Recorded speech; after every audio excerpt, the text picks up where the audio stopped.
Buenos dias, compadres. Welcome again to Way of Life. Wanted to thank you for coming and joining us. Wanted to kind of give you a little idea of what we're going to do on this video. It's going to kind of show our day-to-day operations, what we do on our horse program. Everything from our brood mares to our babies, to the horses we have in training, to our finished type using horses, kind of how they fit into the cattle operation and kind of how they fit into our ranching operation as a whole.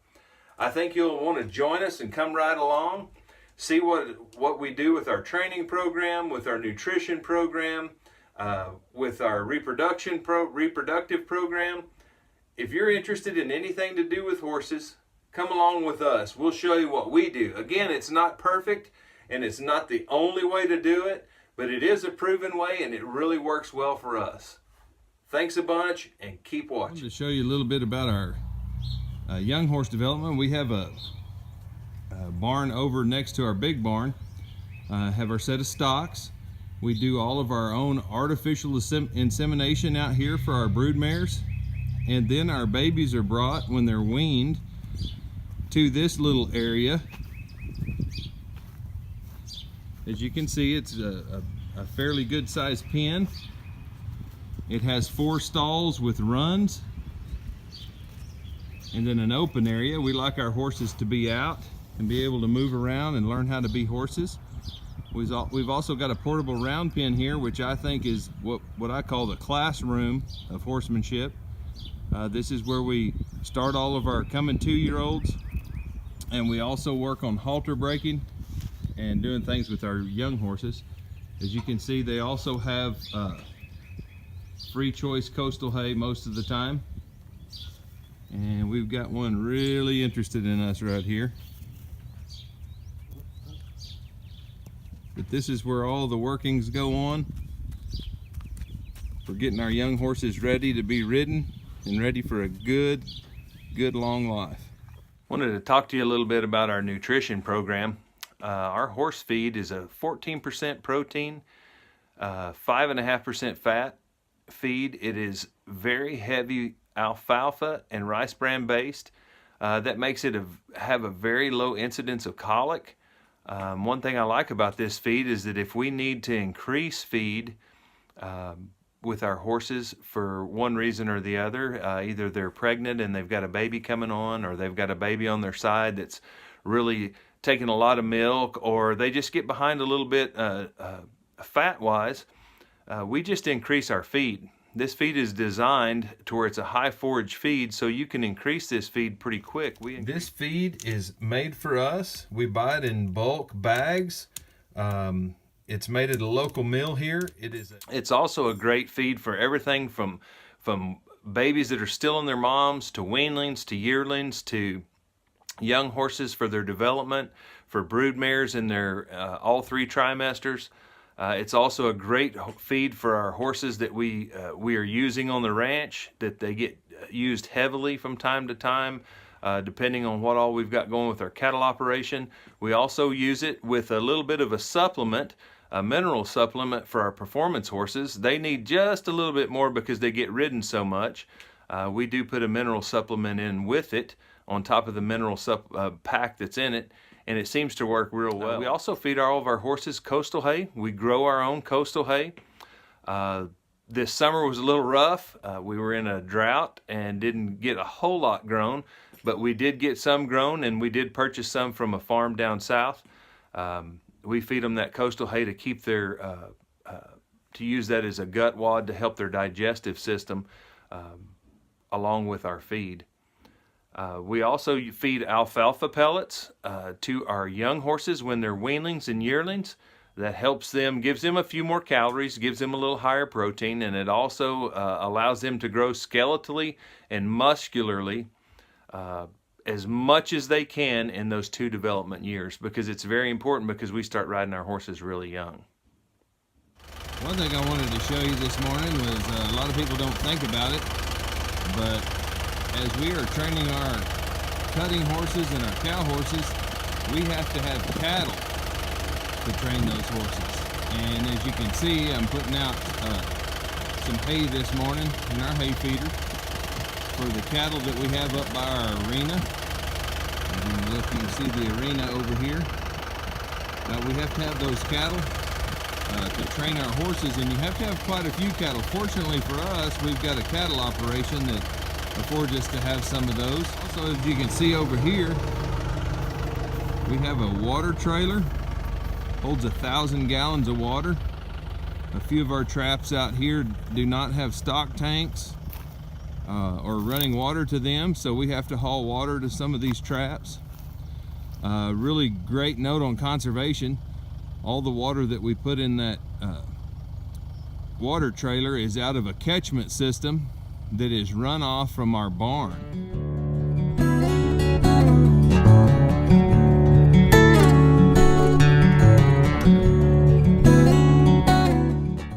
All right, a quick tip here, something that's really important to me, is once you finish feeding or finish putting out your hay or whatever you're doing,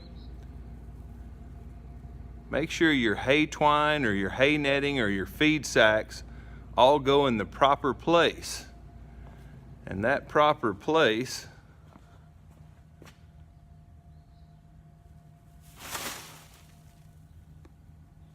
is right there. It never ceases to amaze me how much hay netting and hay string and feed sacks and things we see all along the sides of the roads around this part of the country. Makes me sad to see that. You know, it's our responsibility as cowboys and ranchers and farmers to keep our country clean. God gave us such a beautiful place to work and to live, and it's our duty to keep that clean.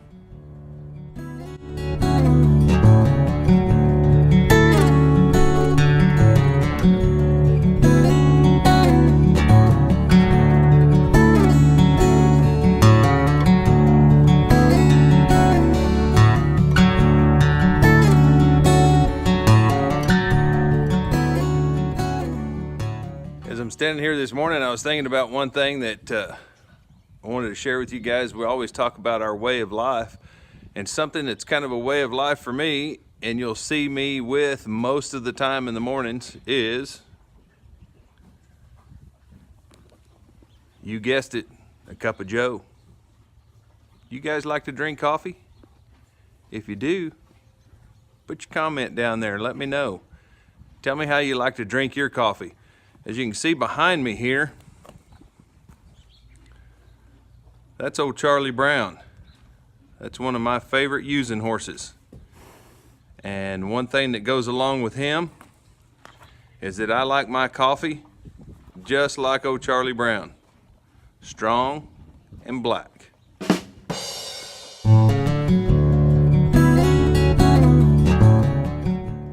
Okay, so I wanted to talk to you a little bit about a bit that I'm riding these young horses in. This is a little 3-year-old. This is an English type bit, most people would say. It's a big D-ring snaffle. I like it because it doesn't pinch their cheeks at all, and it's got a nice smooth mouthpiece. I don't want to be too rough on their mouth. I want them to give because I ask them to, not because I force them to. Also got a curb strap on here, and then I like using the slobber straps and Makati rein, but for training purposes we don't have the long lead. This way I have a single rein that goes all the way around, and then I also use a martingale. It's just some people call it a tuning fork. It goes underneath the horse's front and snaps to the front girth. It just helps me. It has some rings on here and just helps me keep a little downward pressure when I'm turning. If I'm not good enough, if I'm not quick enough to feel that horse, it gives me just a little support because it gets pretty fast with the when we've got a young horse on a cow.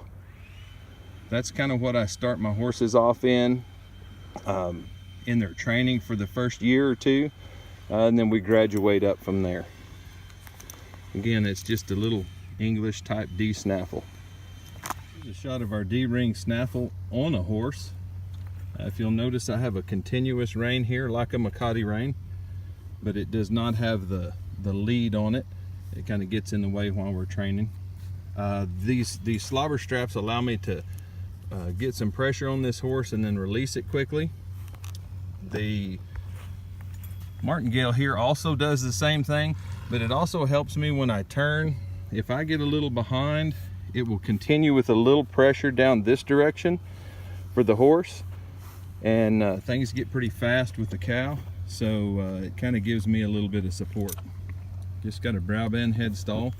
This one has a throat latch like a halter, ties like a halter. That's kind of my D-ring snaffle bit rig. One thing that's very important to our training program is keeping these horses soft. And if you'll see here, this is a little young horse in a snaffle rig. And before we even start trotting them or loping them and getting them warmed up, we like to pull on their face a little bit.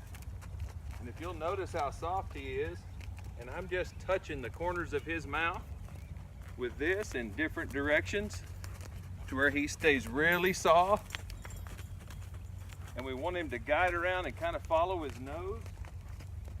If we can teach this softness early, these horses will stay soft most of their life.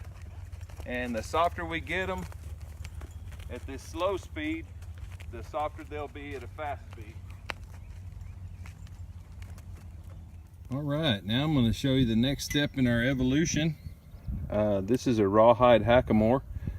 This is a 4-year-old horse I'll be using this on. It is a rawhide center. You can look at the bottom and usually see if it's a rawhide core. It's rawhide on the sides, kangaroo on the top and on the knot. And then it has a horsehair Makati. And this is still fairly soft, you can see. We don't want anything super abrasive. I keep them creamed up, put some leather cream on them to keep them soft and keep that rawhide pliable. We want this Bosal to work. It'll bend while we're using it. And I'll show you how I set it up in just a second with it on this horse. Now I've got this hackamore hooked up on this gelding, rawhide Bosal, a horsehair Makati, a leather hanger, and you can see my piece of hay string there. That's to keep the hanger out of his eyes. When you have a hackamore built like that, you need to keep it out of his eyes. And I'll just show you how soft these horses will be in these Makatis in these hackamores after riding them in the snaffle bit for a while. This is the next step in our training program for these horses to get more refined. As you can see, I have this little 4-year-old rein cow horse prospect in a hackamore, which is the next stage from our snaffle bit. And again, we go through softening exercises. And you can see he's just as soft as that horse was in the snaffle bit. And there is no major pressure on this. He's working hopefully off a feel. We do a lot of softening exercises. Again, we look to the future for all these horses. And this is our next stage of our training program, from the snaffle bit rig to the hackamore rig.